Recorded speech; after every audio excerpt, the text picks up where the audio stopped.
This is SMNI News Channel. Truth that matters.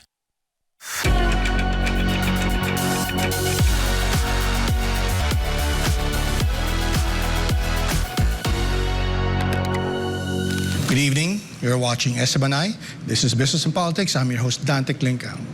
Tonight, we will talk about harnessing the wind as a sustainable, clean power source. One report says that the Philippines has a potential of generating 1.27 terawatt hours from wind, far more than we can get from solar and biofuels. For context, 1 terawatt is equivalent to 1,000 gigawatts or to 1 million megawatts. Potential is, of course, related to the land area. But even a small, relatively small country like the Philippines reportedly has more than 11,000 square kilometers of windy land. Even then, the Philippines is heavily reliant on fossil fuels to power homes and industries. Today, 47.6% of the energy mix is from fossil fuels, primarily coal.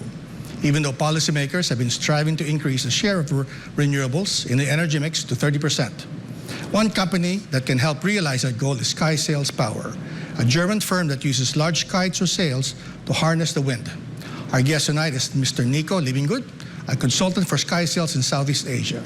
We'll ask him what is Sky Sails technology and how can it help the Philippines generate clean and affordable power. Nico? Hello, nice to meet you.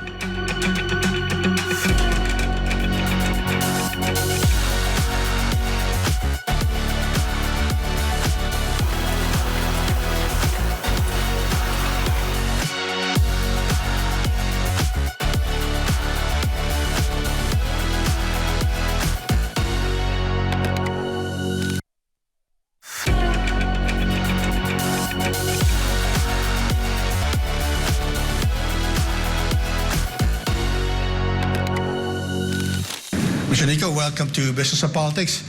I'm not going to attempt to say your name again because I might get it wrong this time. But fascinating technology that you guys are offering. Can you talk about Sky Sails and what exactly is it that you are trying to do? Okay. First, thanks for the invitation. I'm happy to be here. And I love to introduce what we are doing in Sky Sails, a German company, which is using the wind energy we have in high altitudes. That's why we call it a high altitude energy generation system. When I say high altitude, we are talking about the altitudes from 200 meter up to 400 meter. Okay. So it's like fly a kite. Exactly. Everybody knows that. An industrial scale one. Yeah. Right. In industrial scale. Everybody knows this from childhood when we had kites, when we raced them, and we felt the power already of these kites. Right. That is exactly the energy we are using, but of course with a much bigger kite nowadays. Right. And compared with the traditional wind energy systems as we know, we have a more frequent and steady airstream in these higher altitudes. I think you know when you fly an airplane, also these airplanes using jet streams to be faster. And basically that is the effect we see. The higher we go, the more steady and harder winds we do get. And that is exactly what we tap now to harvest and to produce energy. That is the basic principle of the Sky Sails. Right. So talk about the system a bit. So you have this, I'm not sure if I'm using the right term. I mean, I say it's a kite, but it looks like a large parachute. But, exactly. And then it's tethered to a ground station. A ground station. Could you talk about that and I say describe it and how it basically works? Yeah. We have three big components in that system. The first, as you mentioned, is the kite itself, which is catching the wind. Okay. And the second system is a kind of electronic, we call it control pod, which is connected to the kite and take care for the control of the kites with strings to make them move left and right. Right. So I hear it moves in a figure eight. Exactly. That's the one that creates the tension. Is that correct? Exactly. Yeah. Exactly. That's a way how we call this a power phase. Okay. So when we reach 200 meter altitude, we start with a so-called power phase, moving upwards in figures of 8, and by doing so, we are pulling out a tether which is 800 meter long, which drives via a winch where it is coiled a generator. And this generator is producing electricity. Basically very simple. Okay. The know-how is in the software and in the design of the kites to make this possible. Right. Does the system require people to operate it, or is it all computerized? I mean, automatic? I mean, Yes. the way it's operating the kite, and It's a fully- I guess I don't know what it does, right? Yes, you're right. It's a fully automatic system. Okay. Once the system is commissioned and set up, Okay. because we have to learn about the wind streams, we have to maybe adapt a little bit the setup in the software to make it fit perfectly for these conditions, is a system which is automatically flying. That Okay. means once the system is finished and commissioned, the system can produce energy 24/7 because of the steady airstreams we are facing. Right. So that is a big advantage compared with traditional wind energy. So what you're saying is that at that elevation, it's not like what we experience on the ground where sometimes the wind dies. It's more or less steady. Is that how it goes? More or less. Of Yeah. course, we have also phases where the winds gets less and gets more. Right. In extreme cases, we have typhoons. Right. That is a moment where we have to bring down the typhoon to Right. bring him in a typhoon shelter, as we call it. Right. But we can say compared with the airstream, let's call it airstream quality we do have below 200 meter, we see a more steady and constant wind stream. That I is see. true. That is true. I see. And talk about the station that it's connected to. What is it and what's in it? Well, in the base station where we have the winch, where the tether to the kite is connected to, is basically the winch itself for the 800 meter Right. of tether, which is connected to a gearbox and a generator. Okay. And then, of course, you have some power electronics behind Okay. that to adapt it to the grid frequency, to the grid voltage, whatever you have to connect it to. Right.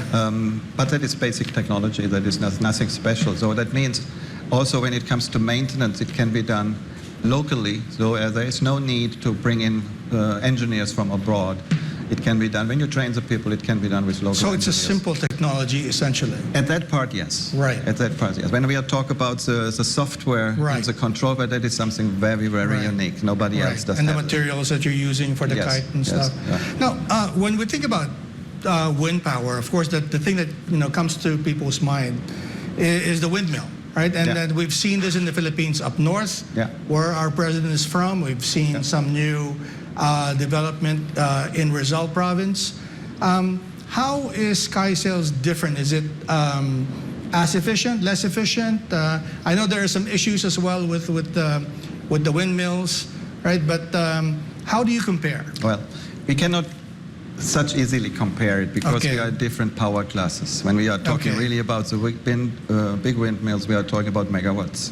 Okay. Huge systems which Okay. nowadays get installed on these windmills. That's why we are with our 200 kilowatt kite, we are looking into niches where these windmills do not work. I see. Right? And that is exactly the unique selling point of that systems. It starts already with the installation. When you have a large wind turbine, you need to have a large foundation because this mast, this pole is pretty Exactly, high and yeah. it needs to be stabilized in the ground and fixed in the ground. Our system just need a 40 centimeter deep foundation where we put our container. Everything is already ready to go. It's pre-assembled. And basically, you're just connecting the cables. We can make the rigging of these systems in 24 hours. Right, right. So that's one of the drawbacks. I think that the one that you brought up, that it's not exactly carbon neutral. I mean, the wind turbines, they're very expensive, as you said. But when you say that your capacity is about 200 Kilowatts. is that like, are you talking about the average size of kite, or can it scale bigger than that so that it can match like the capacity of the turbines that we see? Just to benchmark these 200 kilowatts. This 200 kilowatts is a rated output power when we have a wind speed of 7.5 meters per second. When we're in a wind area where we have above 7.5 meters per second, then of course we are producing also more energy. So the generator can produce more output power. Okay. Right? But in average, we can say it's a 200 kilowatt system. I see. But I will give you a little outlook for the future. We are, Okay. of course, looking into larger kites. Okay. So we are already looking into developing the technology in a way that one day we can produce 1 megawatt or even more. Okay. Well, I think that is something we have to go to, because then we are really in that area, in this industrial size area, where we're talking about mass production of energy, rather than now, where we are looking more into the niche markets, into the remote markets, where we have a lot of opportunities in installing these technologies. Right. No, I was just wondering because, when you talk about these turbines, you typically see them in clusters. I guess, where the wind is, right? Yeah.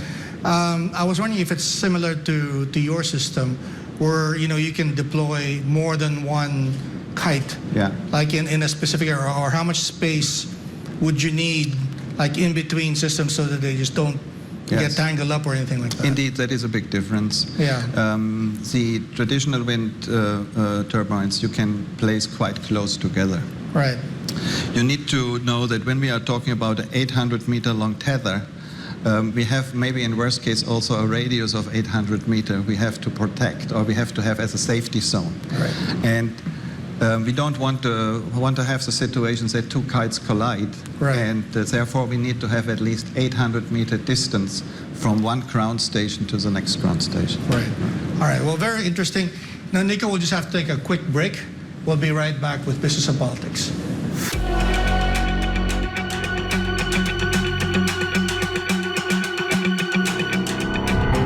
Looking for a reliable security partner? Whatever your needs, we have the right team for you. King's Trooper Security Agency is your best partner in this ever-changing world. With our well-trained and equipped security personnel, King's Trooper Security Agency offers security force. Our troops will protect your assets with the highest degree of excellence. Executive protection. We are your trusted shield of protection and always there when you are vulnerable. Private investigation service, because we believe that security never sleeps. Security survey, to satisfy your security needs. Excellent customer service, because what is important for you is our responsibility. K9 unit service, to ensure minimize loss and maximize safety. CCTV installation, so that you can focus on tomorrow. Emergency response team, we have dedicated team with on-time response. Don't leave your future at the hands of change. Our troops never compromise for your safety and your assets. Choose King's Trooper Security Agency, the power to security.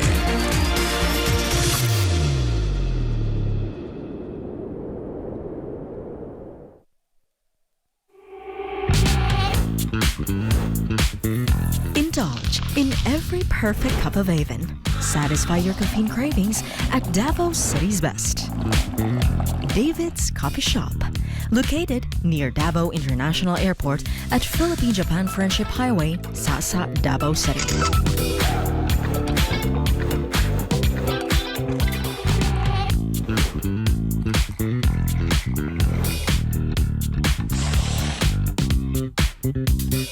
For booking and reservation, call us at 0956-517-9600 or visit our Facebook and online websites. We cater food for meetings, events, pickup, and deliveries. David's Coffee Shop. Good food on the go.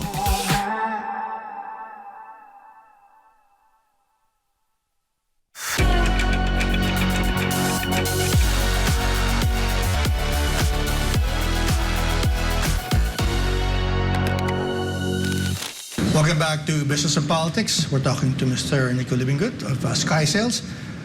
We were talking about the comparison between your system and the traditional windmills that we see. How is it different from, say, solar? What are the advantages and disadvantages? I think you worked in solar before. Yes. But where do you see advantages of your system relative to that system? Well, there are a couple of advantages compared with the traditional wind systems. The first thing is a footprint. Okay, We have smaller. And talking about solar, because you were asking about solar. Yeah. For solar, you need much bigger footprint to install, for example, a 200 kilowatt solar array. Right. We need 35 square meters All right. to produce 200 kilowatt power. So that ground is going to be open Right. for agriculture or for other things, right? We do not have conflicts when it comes to land conversion. Okay. Which is often a problem when we are talking about projects where we want to install solar systems, Sure. where we have problems in this country to convert it into industrial land.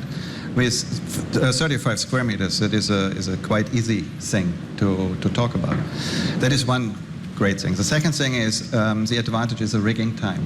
When the foundation is done, which is basically a tripod made of steel. It's not like the foundation that we see By far not. for windmills. No, by far not. Okay. By far not. We only go 40 centimeter deep. Okay, so it's just like a, Right. a countryside home. Exactly. Yeah. It's like for your cubo. Yeah. Yeah, that's it. And then we place our container, and it's like a turntable. So Okay. it can move in 360 degrees following the wind direction. And we say the rigging time, only the rigging time is not more than 24 hours. And the system is ready for commissioning. I see. Now you've been, been in the Philippines on and off, as I understand, for 2 decades. If you put it all, back to back, yeah. and you've been obviously in the renewables energy business for a long time. Why does wind make the most sense, right? As opposed to, we'll talk about solar, but there are other forms of renewables that we can talk about. But why does this make sense? Yes, absolutely right. Especially the high airborne wind energy, Right. where we tap the steady wind streams, as I mentioned before. The big advantage is we have 24-hour energy, which we Okay. can tap and harvest, rather than what we do with a solar arrangement, where we have to have batteries in case we want to supply renewable energy made out of solar during the night times. So that makes the systems expensive. Okay. And just thinking about a business case where you have a hybrid system, where you have a microgrid which comes or a mini grid which typically comes with batteries for the storage of the energy produced during the day for the consumption at the night, you can minimize the amount of batteries you have in by using a sky sail. Plus, you have additional redundancy. Okay. So if one system fails, you still have a redundancy. Well, what's the redundancy? Redundancy, you have a second source. Right, okay. Not only a single Oh, source. You have a I mean, second source. the sky sail would be the redundancy. Right, right. I see. So because the wind is constant, does that address the base load issue that most people, raise as an objection to renewables? You can say it's a base load or even mission critical infrastructure, Okay. which you need to supply with power, with energy. Right. Such systems are interesting. Right. And also, for example, for mobile applications where you need to move. Right.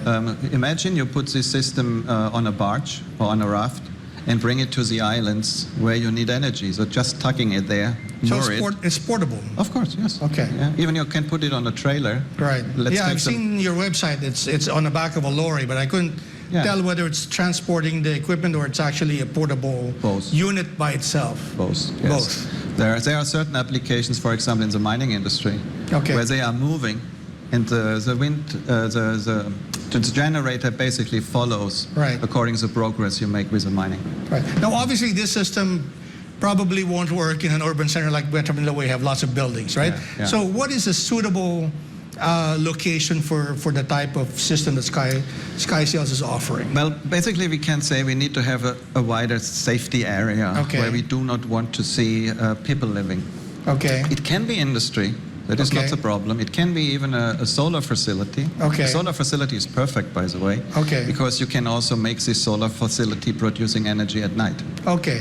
Because we have everything already there. We have a Right. grid connection, we have the medium voltage transformer, all these things. It's just placing the So you can container. retrofit the solar field You can upgrade into a it. Sky Sales Yes, you can system. upgrade it. Okay. Right?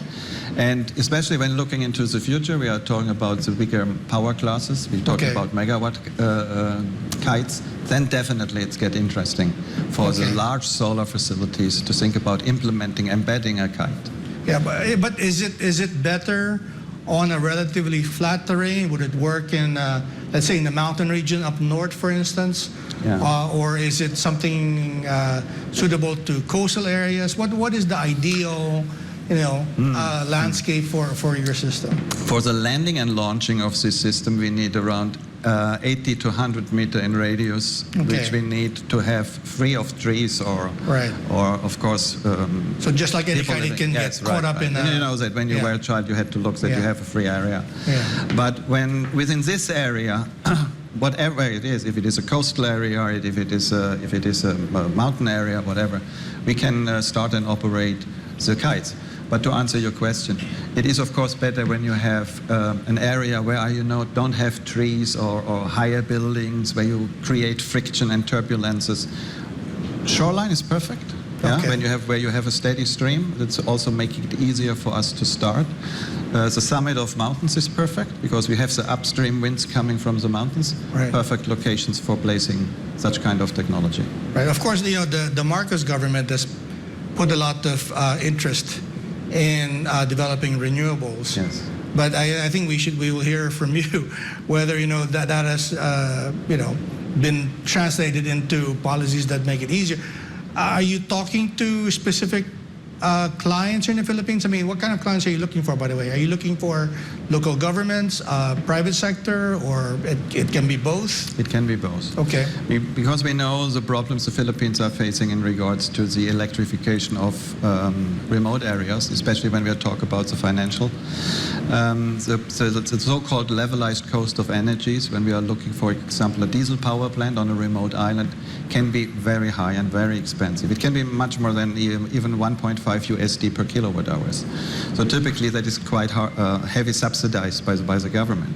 And talking here to the official side, giving them solutions how they can come down with the costs of the production of energy. Plus, we have to follow the Kyoto Protocol. We have also to transform not only the Philippines, all countries in the world have to come to a point to lower the emissions of carbon. And here we are talking about a renewable energy solution. It is absolute carbon free. Right.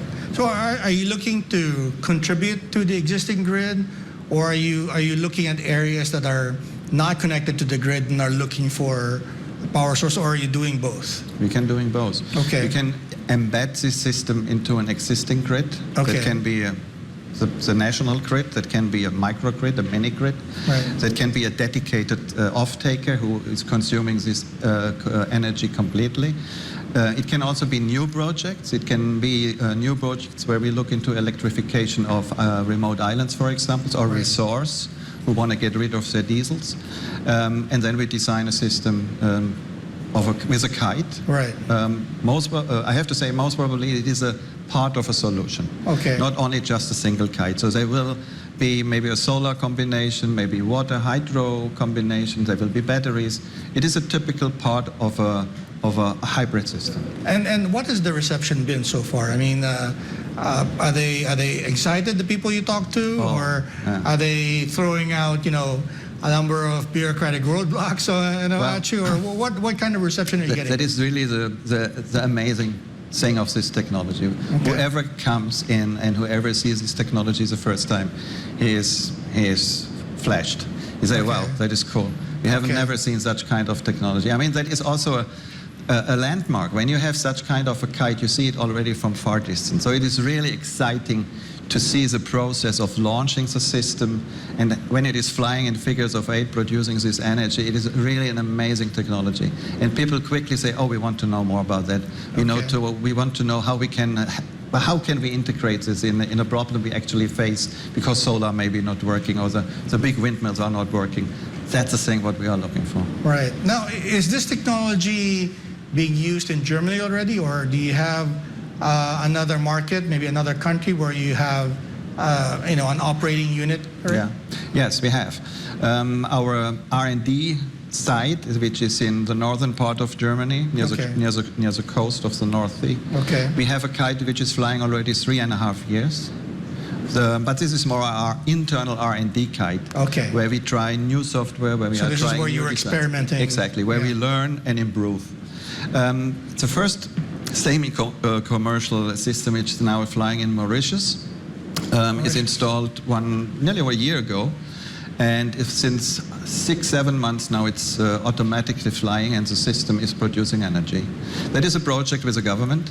where we also both sides learn how we can expand the system. They want to see that it works, and they are very happy with the results. It's exceeding what we expect, and I'm pretty sure we will have more projects in Mauritius. Well, before we go on break, Nico, are you talking to any particular client that's really serious in partnering with you? And are we going to see a project in the Philippines within a year or next 2 years? I hope much faster.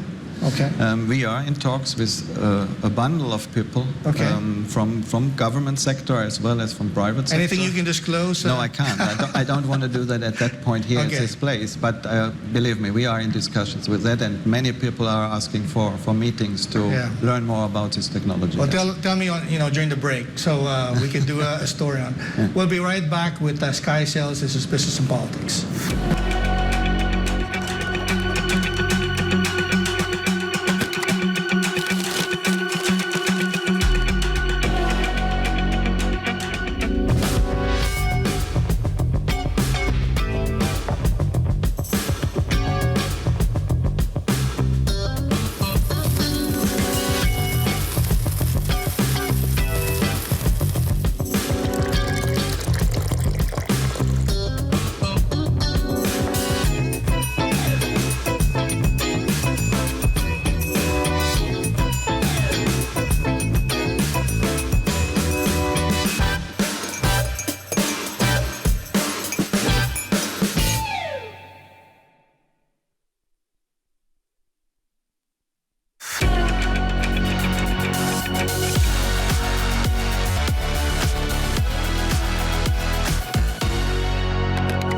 Welcome back to SMNI. This is Business and Politics. We're talking to Nico of Sky Sales. You're saying that in the Philippines you need this big area so that the kite or the tether doesn't get caught up in the trees. Does that mean you're looking at more remote areas rather than urban? Because you're also talking about maybe retrofitting some solar fields, right, with your system. Yes. Where does it make the most sense for us as you see it? Yes, the most sense at that point of time I see in the electrification of remote islands or remote areas. So these are off-grid systems, or looking into applications where we can place it into an existing mini-grid or microgrid to electrify barangay, for example, or a dedicated off-taker. That is also in perspective to the coasts, a meaningful solution.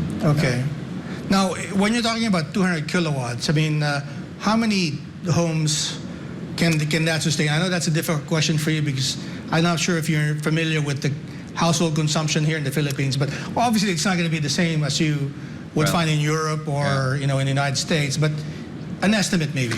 Well, as you said, in Europe we have a Sambov rule. 1 megawatt is around 2,000 to 2,500 households. But also in Europe and the US we have much higher consumption of energy. I can only guess based on the consumption I see here in the country.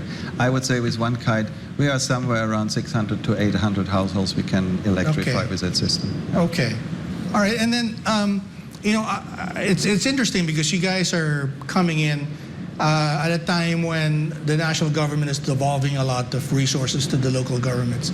Now, presumably the local governments will have more elbow room now to do more investing in these things.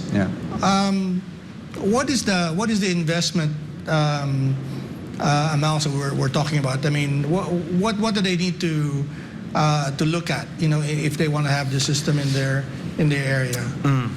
We cannot so easily compare the prices of a solar system. Because they're remote. No, not only that. I mean, solar has a history of 35, 40 years already. Right? So when you see the first solar systems which came up, we were talking about 1 kilowatt for 10,000 euros in the early days, right? The technology needs time to develop. It's a question of output volume you have, it's a question of market penetration you have, et cetera, et cetera. So there are many factors. So that's why I'm very careful to compare it.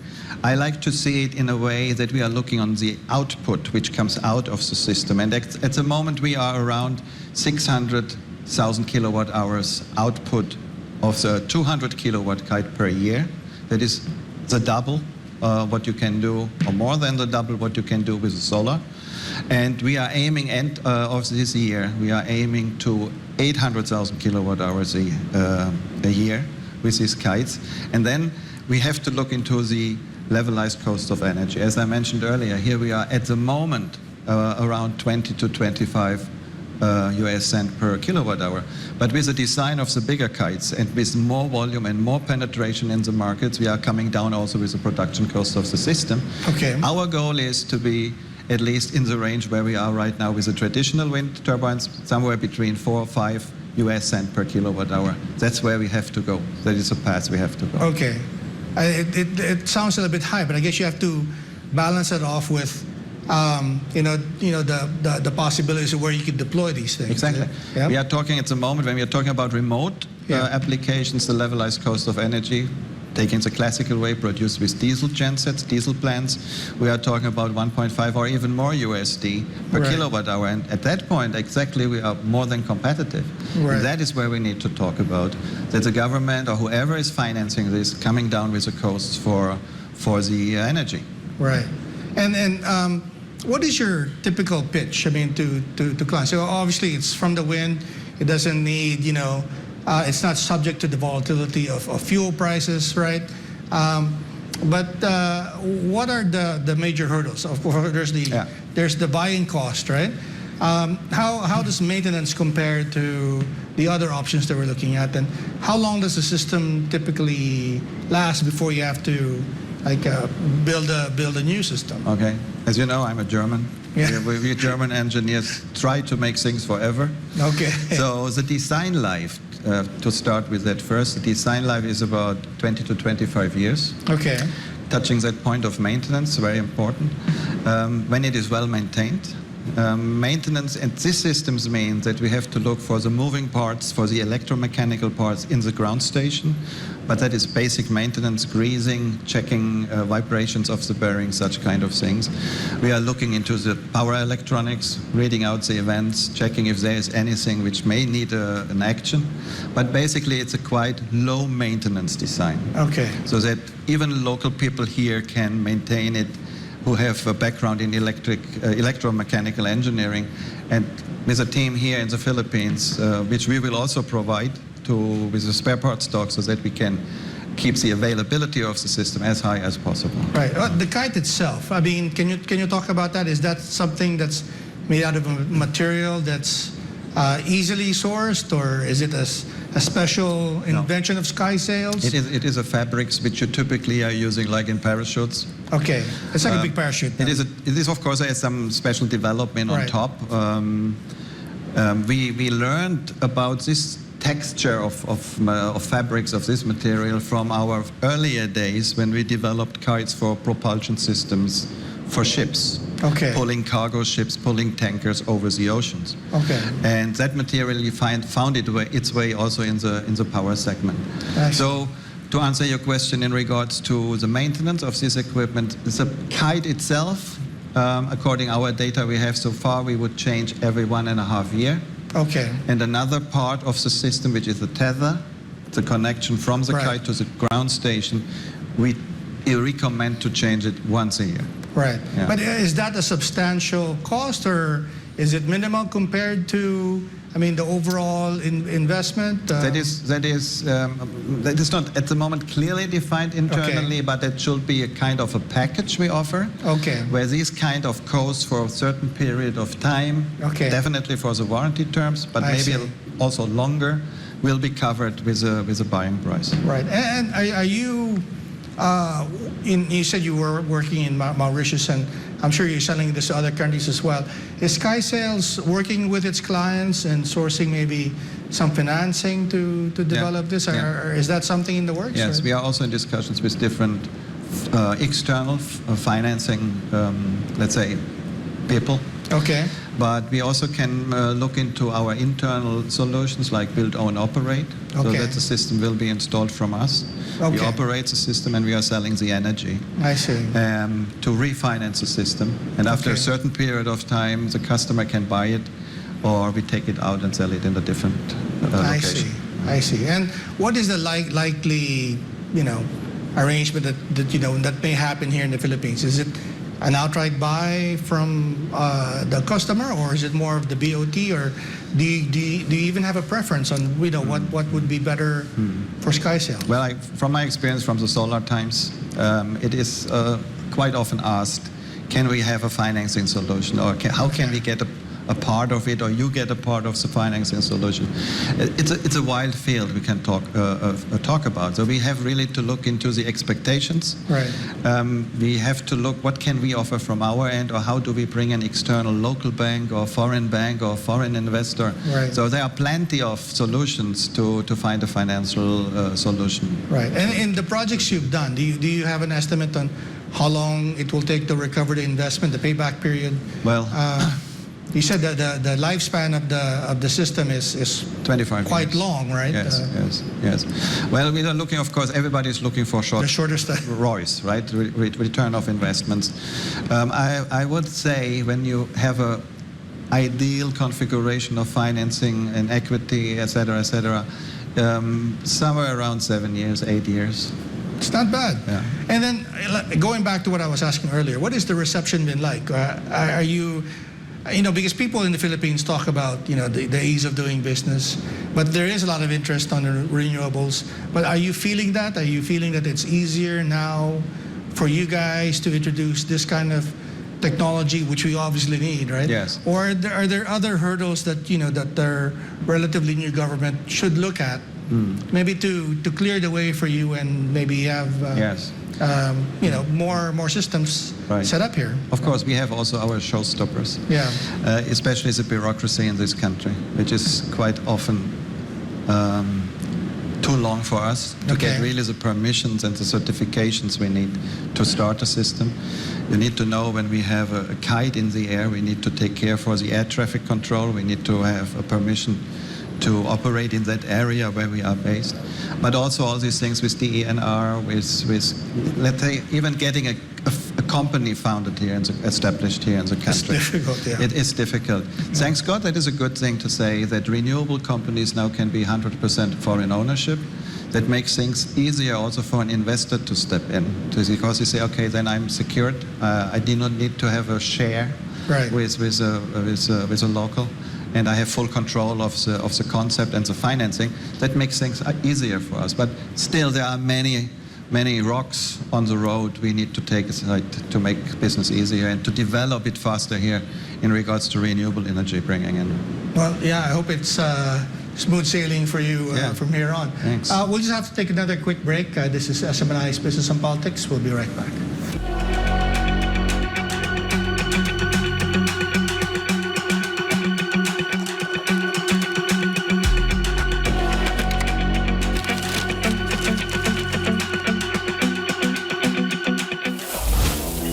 S&D Grill.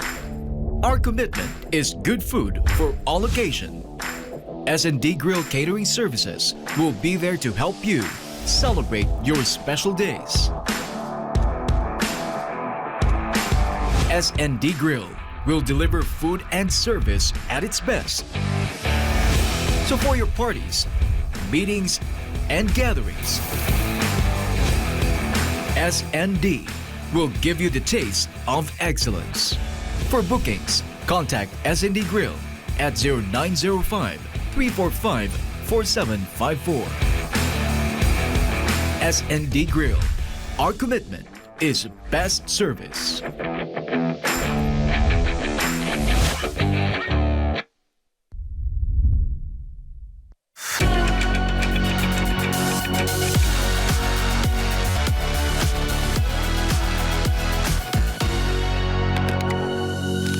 Welcome back to Business and Politics. We're talking to Nico of SkySales. Can you tell us about SkySales itself, the company, how it got started, and why is it in this business? Yeah, sure. SkySales initially started in a different segment of wind energy, as we can say. SkySales started with so-called kite propulsion systems. In the early 2000s of 2006, 2007, I guess what was. And typically these designs of kites, these first designs of kites, helped big cargo ships, tankers, container ships to get pulled I see. over the oceans and reducing magnificent amounts of diesel fuel or bunker fuel, what they typically do. Also reducing the emissions. These tankers contribute a lot when it comes to carbon emissions. And it was a consequence of logic, at least, to say, well, with this trend now to change to new or to more renewable energies, we have to find a way to get this energy concept transformed into a concept which we can use for power generation. Before it was just, tugging a boat, tugging a Right. ship, but now really to transform it into electricity.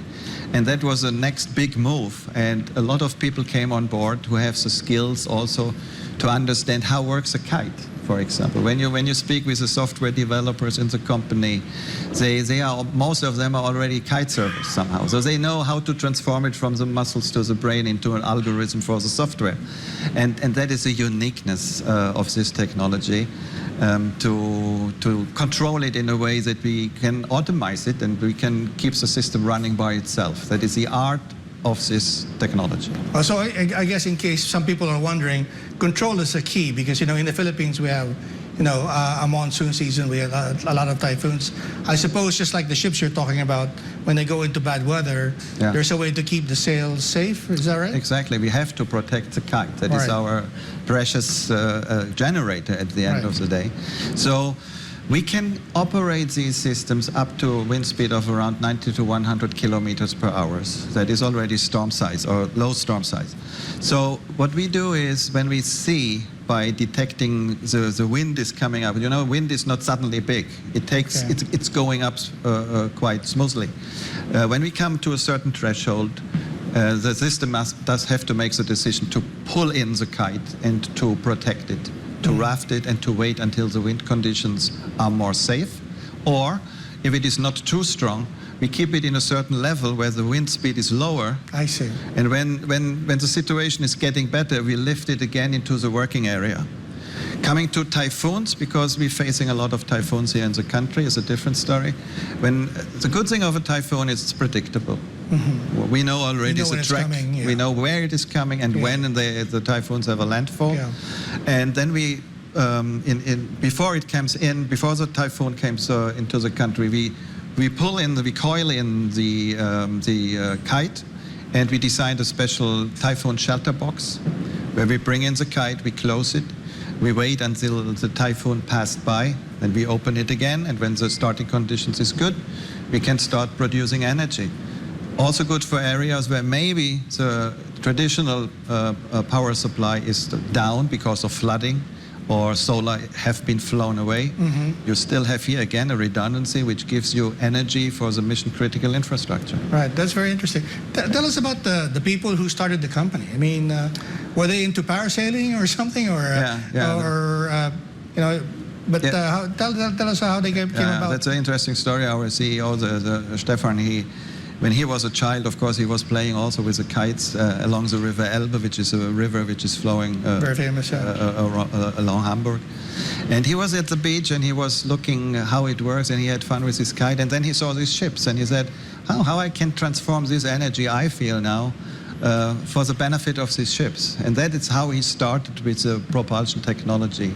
And he drafted his first ideas, how it could look like. He made his first models just to play with it, how to see it works. And then more and more people came in and said, well, that is a good idea. We can really make a concept out of it. We can make a product out of it.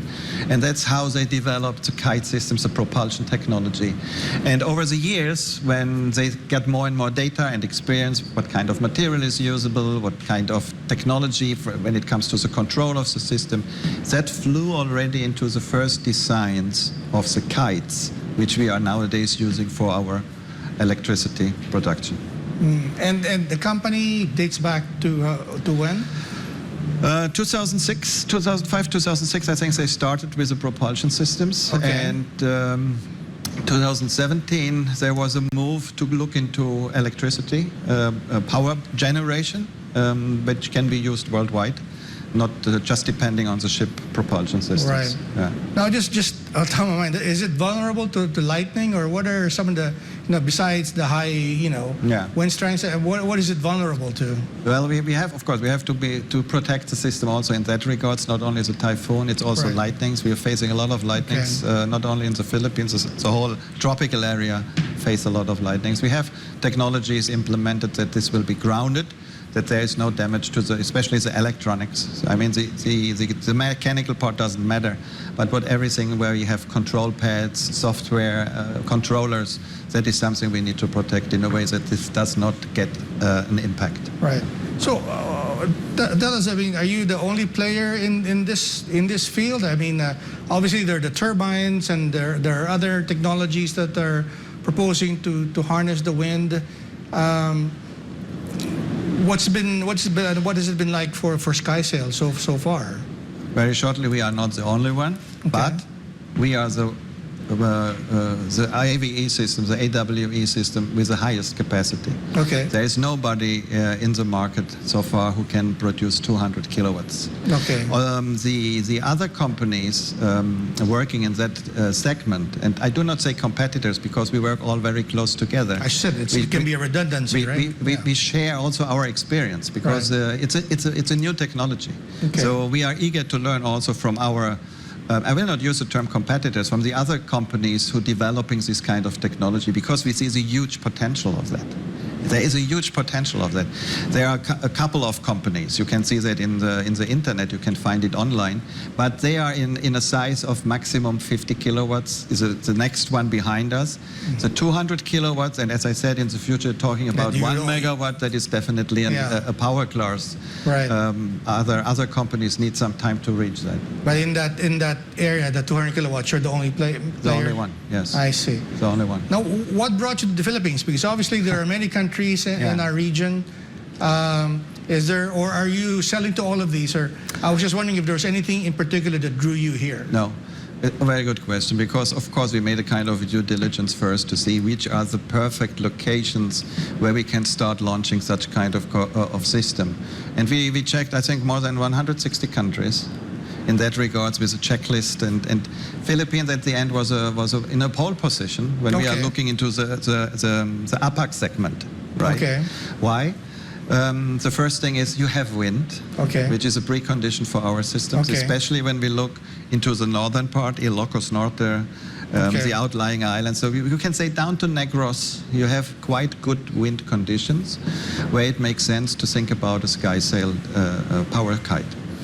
The second thing is the ease of communication. Okay. Because we are speaking now English. Very easy. I can go everywhere in this country and I can communicate in English. That makes it interesting for these foreign companies to look into this country. The third thing is the need of energy. Okay.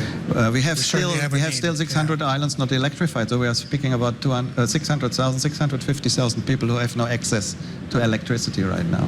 That is another thing. And the last thing which was important for us is the price of electricity. We want to really help to come down with the price, especially in the remote areas, because at that point of time we cannot really compete with the traditional wind energy industry. Is there anything that maybe you'd like to see from government now? I mean, that would make it, easier for you. We are now that you're here. Yeah. Well, we eagerly are looking for a pilot project here in the country. We have a lot of interesting discussions, but especially the first one should be a project where we need the support from the government to ease the way of process. We have the red ribbon stuff to really come quickly to that point that we bring in a kite to demonstrate the systems, that it works, that you really can generate, that it is a reliable system with high quality components, and that this can be a solution for this country. All right, very interesting. Well, I hope that you're successful and that maybe within the next year we'll see a working prototype. But Nico, before we go, maybe you'd like to leave a message to our audience? Yes, as I said, I would like to have really discussions with people who are in developing projects right now that can also be a standard hybrid system, a mini-grid, a microgrid system, where we can talk about, is it possible maybe to bring in a kite as an additional component from the public, from the government side, to really have discussions, how can we help remote areas to speed up in electrifying these areas with our technology, or in a combination with a solar or hydro system, to show and to demonstrate it works. And it would be very helpful when they can pave the way for us to make it more easy and more fast. Right, and if people want to reach you, do you have a website, or how do they find you? Do they go to the German embassy, I think we can, or the Swiss embassy? I guess. Yeah, no. You can go through my contact details. I can provide that. Okay. We do not. Is there a website that people can visit? It will come soon. Okay. We are at developing that right now, and people can contact me personally by my email and my telephone number. Hopefully, you can display that. All right. Yeah? Well, Nico, it's been very nice talking to you. Thank you. I'd like to thank everyone watching this program, those watching live and those watching the replay. I'd like to thank Pastor Apollo Kibuloy for making this program possible. This has been Business and Politics, and I will see you next week. Nico? Thanks very much.